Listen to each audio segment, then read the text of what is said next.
Oh, alors aujourd'hui, on est au lendemain de la date limite des transactions, ce qui fait donc que les organisations qu'on a aujourd'hui, c'est les organisations qu'on va avoir jusqu'à la fin de l'année. J'ai décidé de me pencher plus particulièrement aujourd'hui sur les sénateurs de Ottawa. Bon, écoutez, on va faire les équipes francophones. En gros, on va faire les sénateurs, puis on va faire le Canadien. Fait que je pense que c'est probablement ce qui interpelle le plus le public qui parle la même langue que moi. Puis ça me tentait pas de faire toutes les équipes non plus, c'est juste beaucoup trop long. Alors, au lendemain de la limite des dates, de la date limite des transactions, excusez-moi, les sénateurs d'Ottawa ont envoyé un message qui est un message très clair, on savait déjà, il n'y a rien qui a été réinventé. Ils sont en reconstruction et ils misent sur la jeunesse. Cette équipe-là est une équipe qui est vraiment pas vieille, mais alors là, vraiment pas vieille. Alors, en gros, on a peut-être terminé ce qui était le nettoyage ou ce qui était le débarras des anciens joueurs de l'ancienne génération des sénateurs de Ottawa. Il nous reste encore Craig Anderson, mais Craig Anderson est présentement à sa dernière année de contrat, fait que d'après moi, il ne reviendra pas l'année prochaine. Avec le départ de Jean-Gabriel Pageau, ben, il reste franchement pas grand-chose de ce qui avait été l'ancienne génération des sénateurs d'Ottawa, qui avait quand même connu certains de ses succès. Fait que, là, en gros, ce que je vous propose aujourd'hui, c'est l'alignement tel qu'il a été vu lors du dernier match des sénateurs d'Ottawa. Je vais vous parler aussi des transactions qui ont été faites pour la date limite des transactions ou même un petit peu avant. Et par la suite, on va y aller avec, vous allez comprendre, mais on va y aller avec ce tableau-là, qui pour l'instant est vide, mais vous allez comprendre assez rapidement. Alors moi, je vais commencer d'abord et avant tout avec les transactions qui ont été faites. En date du 18 février, les sénateurs d'Ottawa ont échangé le défenseur Dylan DeMilo aux Jets de Winnipeg en échange d'un choix de 3e ronde en 2020. Vous allez voir que les Sens ont énormément de choix au repêchage pour le prochain repêchage, et ça peut être très intéressant pour l'organisation. Alors, un premier échange ici qui implique le défenseur Dylan DeMilo contre un choix de 3e ronde en 2020, le choix des Jets de Winnipeg. Le 19 février, les sénateurs de Ottawa font l'acquisition de Aaron Luchuk pour la Ligue américaine ainsi qu'un choix conditionnel de 6e ronde en échange de Max Veronneau qui va rejoindre la Ligue américaine des Maple Leafs de Toronto. Alors là, on a un choix qui est un choix conditionnel. Il n'est pas certain, mais c'est quand même un choix qui est potentiel pour les sénateurs d'Ottawa. Et puis là, par la suite, à la date limite des transactions, on a une transaction que je vous dirais que j'avais vu venir semi-semi. Moi, selon moi, ce que je voyais, c'était que si l'Avalanche du Colorado, avec les blessures qu'il y avait au niveau de l'attaque, s'il ne réussissait pas à conclure une transaction avec le Canadien de Montréal, il y avait peut-être de l'intérêt aussi vers les sénateurs d'Ottawa. Et je croyais que Vladislav Namestnikov pouvait être un choix intéressant pour eux parce que c'est un gars qui est capable de produire quand il joue avec des bons joueurs. Et c'est un gars qui ne coûterait pas cher au niveau de la transaction. Effectivement, l'Avalanche du Colorado ont transigé pour aller chercher Vladislav Namestnikov, en échange de quoi les sénateurs ont reçu un choix de 4e ronde en 2021. On a eu la grosse transaction peut-être de la journée aussi, qui est celle de Jean-Gabriel Pageau qui a passé aux Islanders de New York, en échange de quoi les sénateurs ont obtenu un choix de première ronde conditionnel pour 2020. Alors, si jamais les Islanders gagnent la loterie pour le draft qui tombe dans le top 3, le premier choix qui est impliqué dans cette transaction-là va être reporté au premier choix 2021. Mais il y a très très peu de chances que ça arrive. Alors, fort probablement que les Sens vont avoir le premier choix des Islanders cette année en 2020. Ils ont obtenu également le choix de 2e ronde en 2020, un choix de 3e ronde en 2022. Ça, c'est conditionnel si les Islanders gagnent la Coupe Stanley en 2020. Pas grand chance qu'il y ait le choix de 3e ronde en 2022. Par la suite, les sénateurs ont fait une transaction également avec le Canadien de Montréal. Ils ont mis la main sur Matthew Pekka en échange de Aaron Luchuk qui venait juste d'aller chercher. Luchuk, il venait d'aller chercher le 19 février et puis là, il le rééchange le 24 février. Il va se rapporter à Laval. Et un choix de 7e ronde en 2020 que le Canadien obtienne dans cette transaction-là. Les sénateurs ont également transigé le joueur Tyler Ennis aux Oilers de Edmonton en échange d'un choix de 5e ronde en 2021. Ce qui fait donc que les sénateurs d'Ottawa vont avoir beaucoup de choix cette année. Ils ont 3 choix en première ronde, dont le choix des sénateurs, qui a des chances de gagner la loterie, et des Sharks aussi, qui n'est pas très très fort, les Sharks cette année, donc il risque d'être élevé ce choix-là, et le choix des Highlanders fort probablement. En 2e ronde, ils n'ont rien de moins que 4 choix, soit celui des sénateurs, des Blue Jackets, des Stars et des Highlanders. En 3e ronde, ils ont 2 choix, en 4e, 1 choix, en 5e, 1 choix et en 6e, 2 choix. Les sénateurs d'Ottawa misent sur l'avenir. Et très honnêtement, là, le line-up que vous avez là est un line-up qui est franchement pas vieux. Alors là, le code de couleur que j'ai, c'est les joueurs en rouge, c'est des UFA, c'est-à-dire des agents libres sans restriction à la fin de l'année. Les joueurs en vert, c'est des RFA, c'est-à-dire des joueurs qui vont tomber agents libres avec restriction à la fin de l'année. Et les joueurs en noir, c'est des gars qui sont signés pour la prochaine année. On comprend un peu la logique? Bon, on y va. Alors, actuellement, à l'aile gauche, je pense qu'avec Brady Tkachuk, on a quelque chose de quand même assez solide. Brady Tkachuk est actuellement âgé de 19 ans. Donc, on a énormément de gars dans cette équipe-là qui sont des gars qui sont très jeunes et ça vaut la peine de le mentionner. Alors, dans le cas de Brady Tkachuk, 19 ans. Au centre, on a utilisé Josh Norris qui est âgé de 20 ans, mais Norris, honnêtement, il a plus joué dans la Ligue américaine cette année. Fait que je sais pas vraiment pourquoi on l'a utilisé lui au centre lors du dernier match, mais bon. Par la suite, on a Bobby Ryan qui a été utilisé à l'aile. Le retour de Bobby Ryan, qui est un retour qui était peut-être pas tant attendu. C'est un gars qui est très payé pour l'organisation, qui faisait pas beaucoup de points, mais après son combat contre l'alcool, c'est quelque chose qui peut peut-être motiver les troupes. Ça peut être intéressant.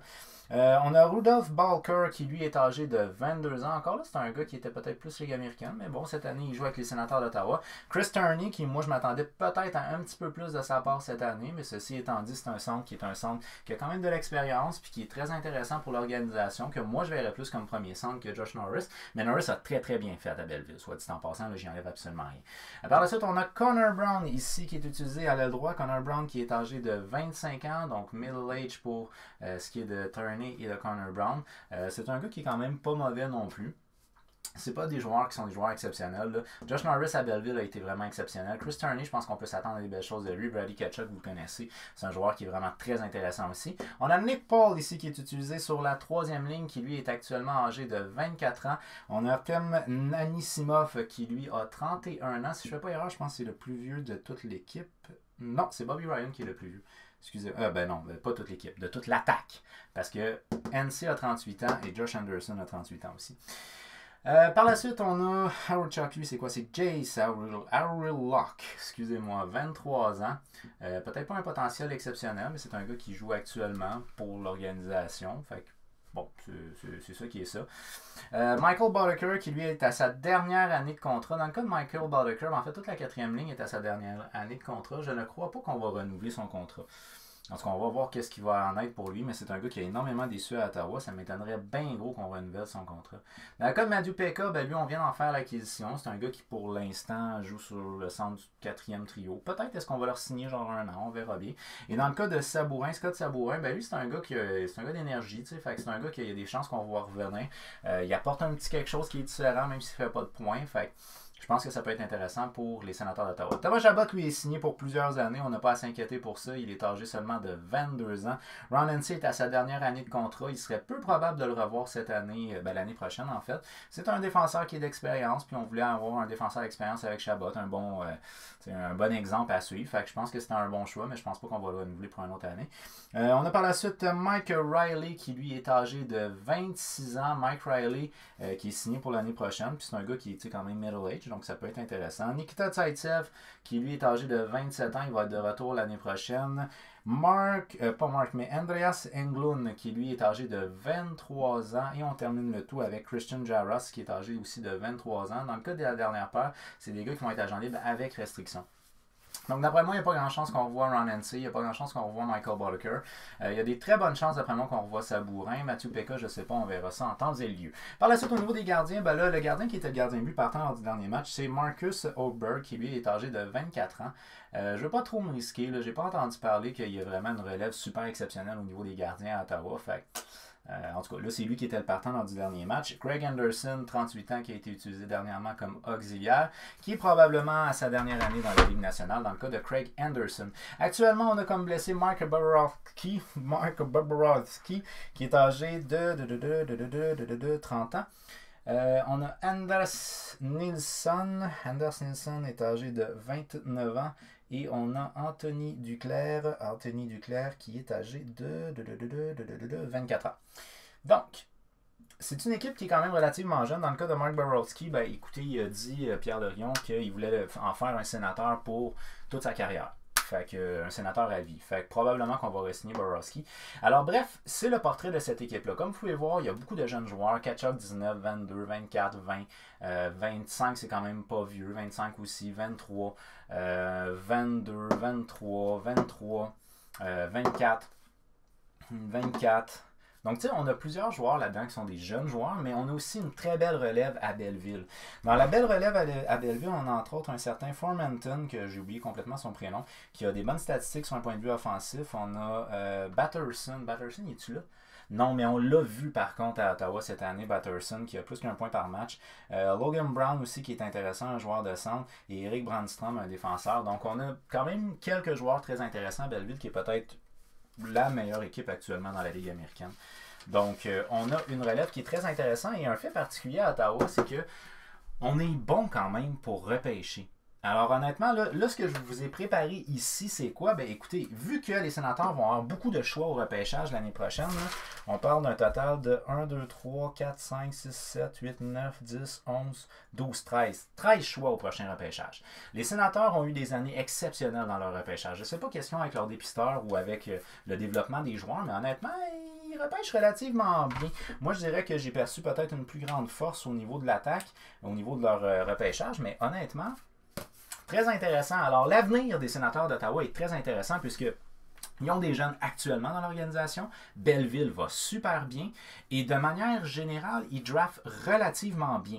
Alors là, ce que je vous fais ici, c'est une équipe qui serait un alignement repêché par les sénateurs d'Ottawa sans prendre en considération de masse salariale parce que je n'ai pas regardé leur salaire. Mais je veux juste vous donner une idée comment est-ce que l'équipe repêche. Et vous allez voir que c'est quand même assez intéressant. Ça reste quand même très subjectif, c'est-à-dire que j'ai choisi quels étaient mes préférés à moi. Là. Bon, peut-être que votre formation à vous serait différente. Mais voici donc la formation projetée telle que repêchée par les sénateurs d'Ottawa. Et vous allez voir, intéressant. En termes d'ailier gauche, moi j'y étais comme premier ailier gauche. Ben, je pense que c'est un choix qui allait un peu de soi. Repêché en 2009 en 5e ronde. J'ai décidé de placer comme premier ailier gauche Mike Hoffman. Mike Hoffman qui a une très bonne carrière sur un point de vue offensif en ce moment. C'est peut-être un petit peu plus ordinaire en Floride, mais il a quand même connu une très bonne carrière jusqu'à date au point de vue de statistiques offensives. Alors c'est un gars qu'on peut utiliser au centre, que là moi j'ai mis à l'aile gauche parce que quand il a été repêché, il était officiellement ailier gauche. Au niveau du centre, ben, on y va avec un gars qui est un gars, peut-être qu'on ne s'attendait pas à ce point-là, mais qui en ce moment va super bien, malheureusement avec les Rangers de New York et non avec les sénateurs d'Ottawa. C'est Mika Zibanejad. Non, j'ai mis un N, mais il n'y a pas de N. C'est Zibanejad. Mika Zibanejad, qui est un choix de première ronde en 2011, qui évolue actuellement avec les Rangers de New York. C'est sûr que jouer avec Panarin, ça l'aide, mais c'est un gars qui fait plus qu'un point par match, ou à peu près un point par match actuellement. Donc, honnêtement, Hoffman est un gars qui peut en faire 60. Zibanejad est un gars qui peut peut-être en faire 70-80. On va voir avec la fin de l'année avec Panarin. Alors, on a quand même quelque chose de très intéressant. Et bien entendu, il faut mentionner à l'aile droite un joueur qui coûte une petite fortune, mais qui est peut-être un des joueurs les plus complets, Mark Stone, qui a été repêché par les sénateurs d'Ottawa, 6e ronde en 2010. Alors, on a une première ligne qui, selon moi, a vraiment beaucoup de gueule. Je ne sais pas ce que vous en pensez, mais selon moi, on a une première ligne qui a vraiment beaucoup de gueule. En termes de deuxième ligne, ben là, j'y vais avec un gars qui a énormément de leadership. Nick Foligno, actuellement, qui évolue avec les Blue Jackets de Columbus, choix de première ronde en 2006. C'est un gars qui est un vétéran et qui a beaucoup de leadership, qui est quand même très bon offensivement aussi. Alors, je pense que ça, c'est intéressant. En termes de deuxième centre, j'y étais avec Ryan Dzingel. Honnêtement, c'est peut-être plus difficile dernièrement, mais avec Ottawa, il avait connu des très très bonnes saisons. Dzingel, c'est un choix de 7e ronde en 2011. En termes d'ailier droit, on va y aller avec Jakob Silfverberg. Jakob Silfverberg, c'est un choix des sénateurs d'Ottawa, 2e ronde en 2009. C'est peut-être pas un gars qui va faire 80 points saison, mais quand même à 50 points saison, c'est quand même pas trop mauvais. Pour une deuxième ligne, je pense que c'est très intéressant. En termes de troisième ligne, je donne juste moins de responsabilités. Ça fait pas de lui un moins bon ailier gauche, mais d'après moi, Brady Tkachuk pourrait jouer amplement sur ma deuxième ligne en termes de repêché par les sénateurs de Ottawa. Brady Tkachuk, qui est un choix de première ronde en 2018. Par la suite, en termes de troisième centre, j'y étais avec nul autre que Jean-Gabriel Pageau, qu'on a énormément entendu parler dernièrement. Jean-Gabriel Pageau, c'est un choix de 4e ronde en 2011. En termes de troisième ici, c'est intéressant. On fait jouer un centre qui est un centre plus défensif. Je le fais jouer avec un gars à caractère offensif et très physique qui pourrait amplement être la deuxième ligne, soit dit en passant. Et je l'ai fait jouer avec Drake Batherson. Batherson, qui, comme je vous ai dit, c'est plus cette année à Belleville qui a fait ses preuves, mais il a eu quand même des très très bonnes stats. Donc c'est très prometteur sur un point de vue offensif, ce gars-là. C'est un choix de 4e ronde en 2017. J'espère qu'il va bien s'adapter pour la Ligue nationale. En termes de 4e ligne, ben, j'y vais à l'aile gauche avec Zach Smith. Zach Smith, qui est peut-être plus un joueur d'énergie, choix de 3e ronde en 2008. C'est pas un gars qui fait énormément de points, mais quand même. Colin White en termes de 4e centre, tout simplement parce que cette année, c'est plus décevant. Mais l'année passée, il avait connu une bonne saison. Colin White, on le voyait quand même relativement haut et ben, là, cette année, c'est un peu plus compliqué pour lui, mais c'est quand même assez intéressant. Et je clore le tout avec Logan Brown, qui a été repêché par les Sénateurs d'Ottawa en première ronde en 2016. Logan Brown qui joue actuellement à Belleville. Je n'ai pas mis Connor Brown, ok? C'est un autre. Connor Brown a été repêché par les Maple Leafs de Toronto. Logan Brown. Différent. Maintenant, au niveau des défenseurs, ben écoutez, on n'est pas piqué des verres là, non plus pour les Sénateurs d'Ottawa. Les dépisteurs ont fait quelque chose d'intéressant. Le premier défenseur gauche, moi j'y vais sans... J'ai hésité à cause du style de jeu, mais bon, en tout cas, je me suis dit, il faut y aller avec le mérite. Thomas Chabot. Thomas Chabot, qui est un choix de première ronde en 2015 par les Sénateurs d'Ottawa. Le premier défenseur droit, ben là, il n'y a pas vraiment de secret. On va y aller avec Erik Karlsson. Erik Karlsson, qui lui est un choix de première ronde en 2008. En termes de deuxième défenseur, ben là, j'y étais avec Mark Borowiecki. Boswell qui n'est pas évident. Borowiecki. Mark Borowiecki. Mark Borowiecki, qui est un choix de 5e ronde en 2008, un défenseur plus physique, un gars qui s'impose beaucoup par son caractère. C'est pas un défenseur très porté à l'offensive, donc ça a peut-être été intéressant d'inverser des joueurs ici. Par la suite, en termes de deuxième défenseur droit, j'ai vu avec Christian Jaros. Christian Jaros, là, il commence actuellement dans la Ligue nationale. Fait que c'est dur un peu de cibler, mais les choix au niveau des défenseurs est peut-être un peu moins. Je trouve que les Sénateurs draftent très bien au niveau des attaquants, peut-être un peu plus difficile au niveau des défenseurs, et dans les dernières années, plus compliqué au niveau des gardiens. On va avoir des bons gardiens, mais ça a peut-être été un peu négligé dans les dernières années. En termes de troisième défenseur gauche, ben, j'y vais avec Christian Wolanin qui ne joue pas actuellement dans la Ligue nationale, il joue dans la Ligue américaine, mais quand même, il a joué dans la Ligue nationale cette année, puis c'est un gars qui est intéressant dans la Ligue américaine. Il n'a peut-être pas fait sa place encore, mais bon. Et par la suite, on clore le tout avec Cody Ceci, qui lui est un choix... Wolanin, c'est un choix de 4e ronde en 2015. Cody Ceci, qui est un choix de première ronde en 2012. Et je fais une mention honorable à Lassie Thompson, un choix de première ronde en 2019, qui joue encore en Finlande en ce moment, mais qui se pourrait qu'il vienne prendre un spot ici dans la défensive des Sénateurs. Il pourrait être super intéressant. Et ça, c'est juste des joueurs qui ont été repêchés par les Sénateurs d'Ottawa, parce qu'ils ont de la relève actuellement qui est intéressante, qu'ils n'ont pas nécessairement repêché. Alors franchement, là, si vous regardez ça, là, c'est une équipe qui, selon moi, qui a bien de la gueule. Et là, en termes de gardien de but, bon, il va très rapidement avec premier gardien de but. En fait, j'y vais avec un tandem. Premier gardien de but officiel, j'y vais avec Brian Elliott. Brian Elliott, qui est un choix des Sénateurs de Ottawa en 2003, un choix de 9e ronde. Et on clore le tout avec Robin Lehner. Robin Lehner, qui lui est un choix des Sénateurs de Ottawa en 2e ronde en 2009.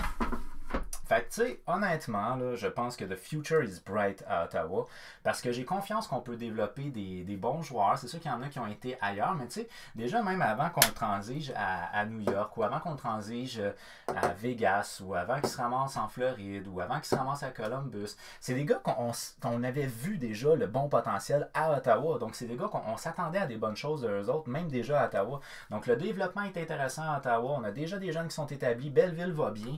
Puis, on repêche bien. Donc, on a plusieurs choix pour le prochain repêchage. Ça regarde bien pour l'avenir pour les Sénateurs d'Ottawa. Alors, aux fans des Sénateurs d'Ottawa, je vous dis, accrochez-vous. The future is bright. Alors, croyez-y.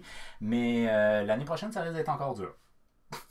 Alors, qu'est-ce que vous pensez de l'allure des Sénateurs d'Ottawa après la date limite des transactions? Est-ce que vous êtes d'accord avec moi pour dire que généralement, ils repêchent bien, ils développent bien leurs joueurs, surtout au niveau de l'attaque? Qu'est-ce que vous pensez de l'organisation? Faites-le moi savoir au travers des commentaires. Dites-vous que là, cette organisation-là, tout ce qui est rouge et vert, ça va être à négocier cet été. Okay? Donc, il y en a. Là. Il y en a qu'on va laisser tomber. Là. Anderson, on va le laisser tomber. Hanson, on va le laisser tomber. Mais tu sais, Borowski, Sabourin, Pekka, Boddicker, d'après moi, on va le laisser tomber. C'est des gars qu'il faut qu'on négocie absolument, qui vont tomber agent libre sans compensation. Mais tous ces joueurs-là, ici en vert, c'est des joueurs qui sont agents libres avec restriction. Anthony Duclair aussi, on n'a pas oublié. Il y a de la job pour Pierre Dorion. Alors sur ce, moi je vous souhaite une excellente journée. Merci beaucoup d'avoir regardé ma vidéo. Si vous l'avez aimé, on lui donne un petit j'aime. Si vous l'avez vraiment aimé, partagez-la, question qu'on jase de hockey avec un maximum de gens possible. Activez la petite cloche, comme ça vous allez recevoir une alerte à chaque fois que je mets des vidéos en ligne. Ok, je vous adore. Je vous dis à la prochaine vidéo. Bye bye.